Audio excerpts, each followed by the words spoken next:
When you came today, what was the one thing that you wanted to bring to the students? What was the one message you wanted them to hear? When I came today, the main message that I wanted the students to hear was that they do have a sense of agency in bringing about positive peace, mainly through the questions they ask. They can do their own original research projects and ask important questions that the scholarly community can then address, and then policymakers will essentially need to address. So that was the main message, is you are empowered, you can help with this process. Tell us a bit more about what you mean by positive liberty. The positive peace, as it was introduced earlier in the presentation, is a more active form of peace building, where it's not just the absence of war or negative peace. It is more about building communities, enhancing human security in its various forms, freedom from want, freedom to have adequate health care, adequate job provisions, and other addressing other needs. How does this notion of positive peace compare with earlier notions of the subject?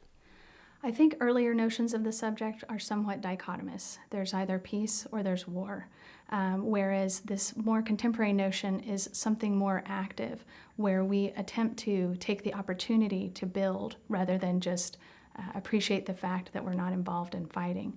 We look for opportunities to cooperate so that we can prevent future conflict. Look for long-term solutions rather than just short-term solutions to problems associated with conflict. What are some examples right now that you can think of positive peace that have already been implemented?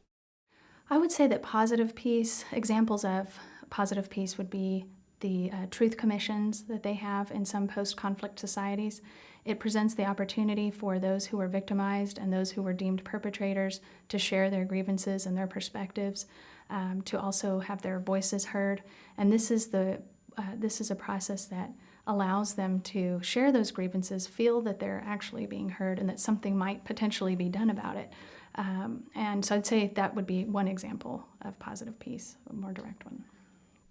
What's the benefit from a policy point of view of implementing positive peace? The benefit from a policy point of view is that the policy has long-term implications and effects. Whenever we implement policies for the short run, we know that we'll have to change them later. People tend to lose faith in policymakers also when they make policies that fail for the long haul. Just for the sake of long-term democratization or political stability, the policies that are implemented need to work. And so I would say focusing on long-term positive peace solutions would be great for political stability and for enhancing the reputation of democracy worldwide. You spoke of the importance of the role of students.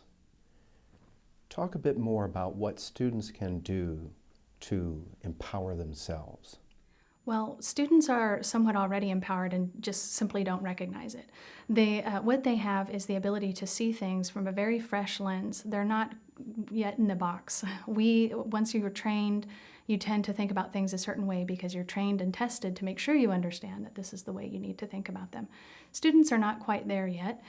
Instead, they have a very fresh perspective. They have a very ground level, grassroots perspective. They ask the simplest questions that everyone else has been ignoring all this time, that perhaps if they had been addressed, we would be able to resolve this issue.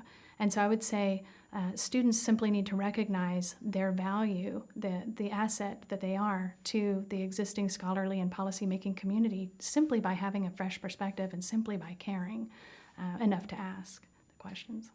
Can you give us an example of how students with their fresh perspective, through research, can give us a new way to look at existing problems? I can give you an example of how students can use this fresh perspective to address existing problems.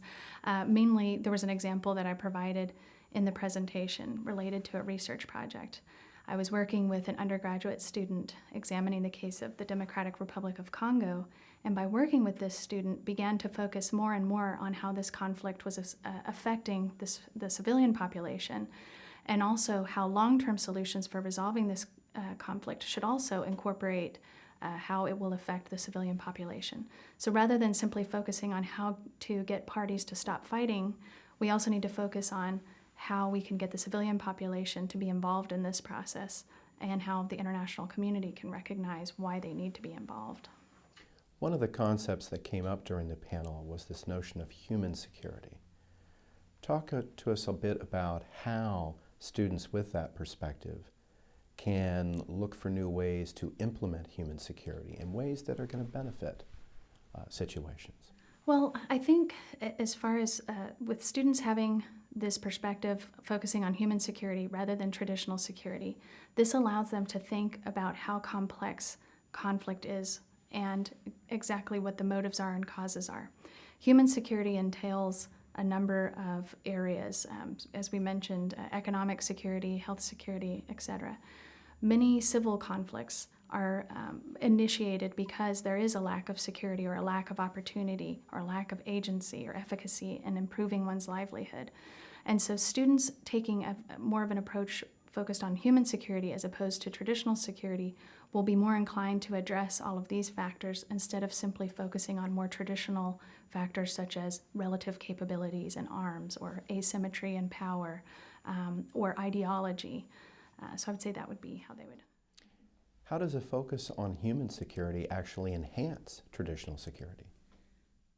The focus on human security enhances the focus on traditional security by reminding everyone that when we're talking about groups, whether they're states or actors within states, they're actually made up of people, human beings, and they're supported by other people and human beings.